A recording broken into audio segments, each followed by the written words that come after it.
পৌষ মাস শুরুর আগেই দক্ষিণের জেলা ভোলায় বেড়েছে ঠান্ডার তীব্রতা। ঘন কুয়াশায় ঢেকে থাকছে চারপাশ। আরো জানাতে সরাসরি যুক্ত হচ্ছেন সহকর্মী ছোটন সাহা। ছোটন, জনজীবনে শীতের প্রভাব কেমন পড়ছে জানাবেন। শুভ সকাল ইশরাত। আজকে কিন্তু বলা যায় যে তাপমাত্রা অনেকটা নেমে এসেছে। আজকের দিনের তাপমাত্রা রয়েছে 13 ডিগ্রি সেলসিয়াস। যদিও গতকালকে কিন্তু মৌসুমের সর্বনিম্ন তাপমাত্রা ছিল 12.5 ডিগ্রি সেলসিয়াস।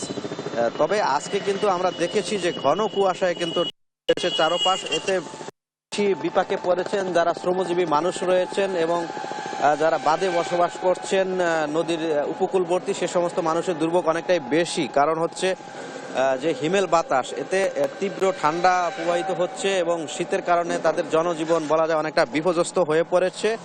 এবং ছিন্নমূল মানুষ যারা রয়েছেন তারা দাবি তুলেছেন যে আসলে জেলা প্রশাসনের পক্ষ তাদের শীত বস্ত্র বিতরণ করা হয়, সেক্ষেত্রে তারা কিছুটা হলেও শীত নিবারণের ব্যবস্থা পাবে। তো এই বিষয়ে সম্পর্কে আমরা জেলা প্রশাসক আজাদ জাহানের সাথে আমরা কথা বলেছি এবং তার কাছে জানতে চেয়েছি আমরা। তিনি যেমনটি বলছিলেন যে ছিন্নমূল মানুষের জন্য প্রতি বছর যে কম্বল বরাদ্দ হয়ে থাকে সেটি এবছর এখনো বরাদ্দ হয়নি। তবে বরাদ্দ হওয়ার সাথে সাথেই তিনি ছিন্নমূল মানুষের কাছে সেই কম্বলটি বরাদ্দ দিবেন এমনটি বলছিলেন। এবং একই সাথে যেহেতু ঘন কুয়াশায় মোড়ানো রয়েছে চারপাশ, আমি রয়েছি ভোলা লক্ষ্মীপুর বরিশাল মহাসড়কে এবং এই সড়কে যে সমস্ত যানবাহনগুলো চলাচল করছে ইচ্ছাত, সেগুলোকে কিন্তু অত্যন্ত সতর্কতার সহিত চলাচল করতে হচ্ছে। হেডলাইট জ্বালিয়ে তাদের চলাচল করতে হচ্ছে, কেননা অল্প কিছু দূরত্ব দেখা গেল কিন্তু তাদের হেডলাইট জ্বালিয়ে সেটি তারা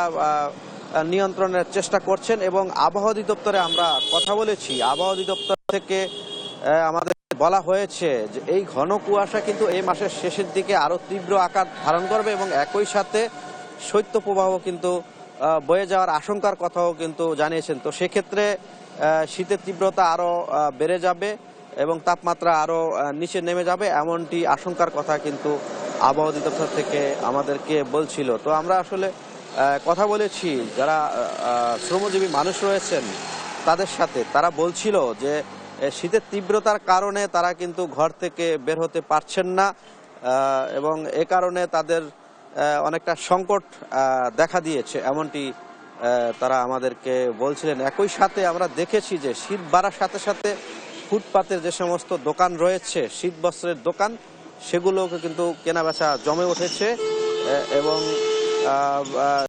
অবস্থার কারণে যারা বিশেষ করে নিম্ন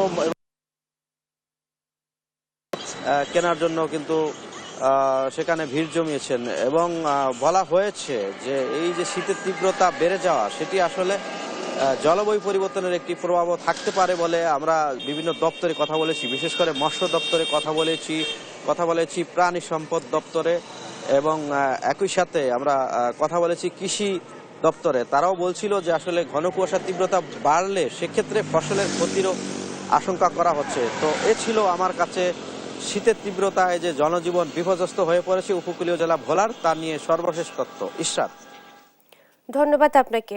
ভোলা থেকে জনজীবনে শীতের প্রভাব নিয়ে বলছিলেন সহকর্মী ছোটন সাহা।